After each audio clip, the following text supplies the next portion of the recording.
Hello दोस्तों, आज जो हम क्वेश्चन डिस्कस करने वाले हैं वो क्वेश्चन है सीबीएसई सैंपल पेपर 2024 का सेक्शन ए का क्वेश्चन नंबर 5।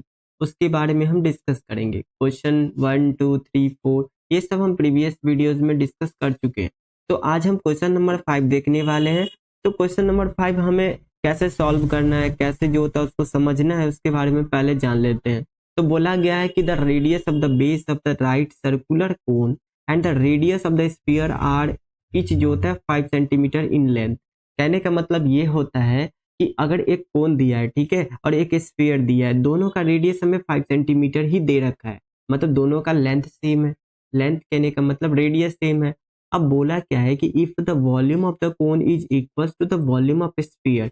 अगर ऐसा भी बोल दिया गया है कि वॉल्यूम ऑफ अगर कोन जो होता है, कोन का वॉल्यूम और वॉल्यूम स्फीयर का अगर दोनों का अगर सेम होता है तो कोन का हाइट कितना होगा, कितना होना चाहिए वो हमें फाइंड करना है। तो किस तरीके से फाइंड करेंगे तो वो देखते हैं। सबसे पहले मान लेते हैं कि let height of the cone is H. मान लेते हैं कि कोन का हाइट जो होता है एच है, ठीक है। अब हम इतना चीज तो जानते हैं आप लोग कि वॉल्यूम जो होता है वो कोन का क्या होता है, स्फीयर का क्या होता है। तो वॉल्यूम ऑफ कोन जो होता है, वॉल्यूम ऑफ कोन वो कितना के इक्वल हो जाता है 1/3 पाई आर स्क्वायर एच। ये वॉल्यूम जो होता है कोन का होता है। अब वॉल्यूम स्फीयर का कितना होता है, वॉल्यूम ऑफ स्फीयर जो होता है ना वो होता है 4/3 पाई आर क्यूब, यानी ये हो जाता है, ठीक है। अब हम इस चीज को अप्लाई करेंगे। यहाँ पे बोला गया है, क्वेश्चन में भी ये बोला गया है कि जो वॉल्यूम ऑफ कोन जो होता है ना, वॉल्यूम ऑफ कोन वो इक्वल है किसके, volume of sphere, sorry sphere के ही इक्वल है। तो यहाँ पे इस चीज को अप्लाई करेंगे। तो यहाँ पे हम h माने किसका हाइट, कोन का हाइट। बस इस चीज को अप्लाई करते हैं तो लिखेंगे क्या कि 1/3 pi R square H equals to 4/3 pi R cube. अब देखिए यहाँ से जो कैंसिल होगा कैंसिल कर देंगे, पाई से पाई कैंसिल हो जाएगा। यहाँ आर स्क्वायर है और यहाँ आर क्यूब है, तो यहाँ पर एक ही आर बचेगा। अब यहाँ से नीचे से 3 है, ये 3 से 3 कैंसिल हो गया। अब क्या बचा यहाँ पर, एच बचा किसके इक्वल, तो 4 आर के इक्वल बच गया। अब हमें यहाँ से क्वेश्चन में क्या दिया है कि आर का वैल्यू दिया हुआ है 5 सेंटीमीटर। तो यहाँ पर पुट कर देंगे तो एच कितना आ जाएगा 4 into 5 centimetre equals to 20 centimetre. तो हमारा जो ऑप्शन सही होगा वो होगा ऑप्शन नंबर बी।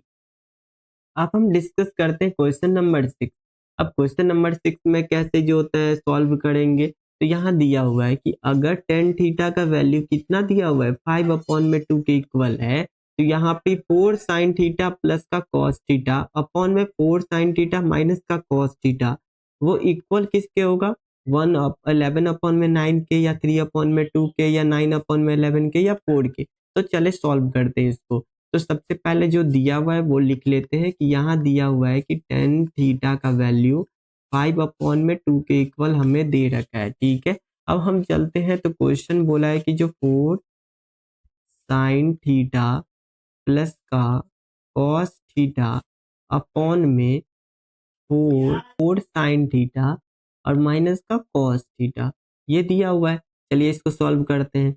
यहाँ सॉल्व करेंगे कैसे, तो इसके लिए क्या करते हैं, देखिए हमें 10 का ही वैल्यू दिया हुआ है। तो अगर ऐसे क्वेश्चन में सोचना रहे तो कैसे सोचेंगे, तो सबसे पहले इंडिविजुअल ही नहीं निकालेंगे। जैसे साइन थीटा दिया है, कॉस थीटा दिया है, अगर हमें लग रहा हो कि इससे हम मतलब जो 10 जो होता है बना सकते हैं, तो इंडिविजुअली सॉल्व नहीं करना है, साइन कॉस का वैल्यू नहीं निकालना है। अगर नहीं समझ में आ रहा है तो उस केस में हम साइन कॉस को अलग अलग निकाल सकते हैं। तो यहाँ पर दिख रहा है कि अगर हम टेन थीटा का फॉर्मूला क्या होता है, टेन थीटा का फॉर्मूला होता है साइन थीटा अपॉन में कॉस थीटा। इसी तरीके से अगर हमें नीचे में अगर कॉस दिख जाए तो यहाँ से क्या होगा, कॉस से कॉस कैंसिल हो जाएगा और ये हमारा 10 बन जाएगा। तो हम इसी तरीके से कोशिश करते हैं कि बना पाए। तो इसको क्या करते हैं, तो सबसे पहले कॉस से डिवाइड कर देते हैं ऊपर नीचे दोनों से। तो यहाँ पर क्या लिख सकते हैं कि जो 4 साइन थीटा है प्लस का कॉस थीटा है, उसको ऊपर नीचे से हम क्या करते हैं, तो कॉस से भाग लगा देते हैं। अब इसी तरीके से इधर भी चलेंगे तो 4 साइन थीटा है माइनस का कॉस थीटा है, तो यहाँ पर भी हम कॉस थीटा से डिवाइड कर देंगे। ऐसा क्यों करना है, क्योंकि देखिए पहला तो ये एमसीक्यू क्वेश्चन है, यहाँ पर एक नंबर या एक नंबर का क्वेश्चन होता है, तो इसमें ज़्यादा टाइम बर्बाद नहीं करना है कि उसमें हम साइन का अलग से निकाले, कॉस का अलग से निकाले। तब इस केस में हमें ऐसे सोचना रहता है कि कुछ जो होता है वो टेक्निक से, जिससे जो होता है वो जल्दी सॉल्यूशन निकल जाए।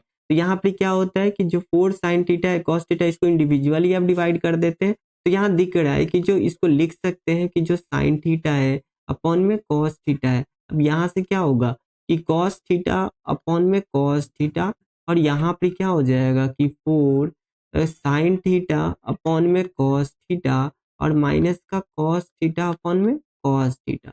यहाँ से देखिए कॉस थीटा कैंसिल होके 1, कॉस थीटा कैंसिल होके 1।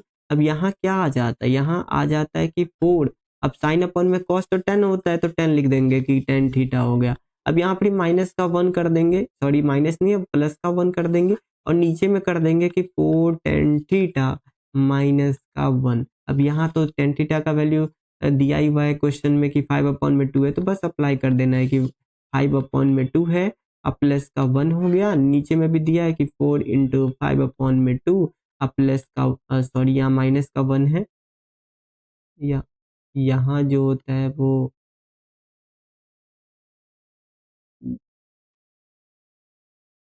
यहाँ माइनस का 1 दिया हुआ है, यहाँ माइनस का 1 है। अब यहाँ से देखिए 2 बार में 4 2 बार में कट जाएगा, यहाँ पर भी 4 जो होता है वो 2 बार में कट गया। यहाँ से क्या हो गया, ऊपर में हो गया 2 5 जा 10, अब प्लस का 1, और नीचे में हो गया 10 माइनस का 1 इक्वल्स टू 11/9।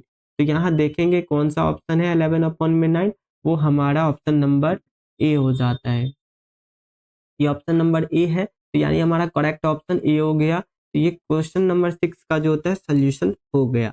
अब जो नेक्स्ट जो सोल्यूशन होगा हम अगले वीडियो में डिस्कस करेंगे। Thank you.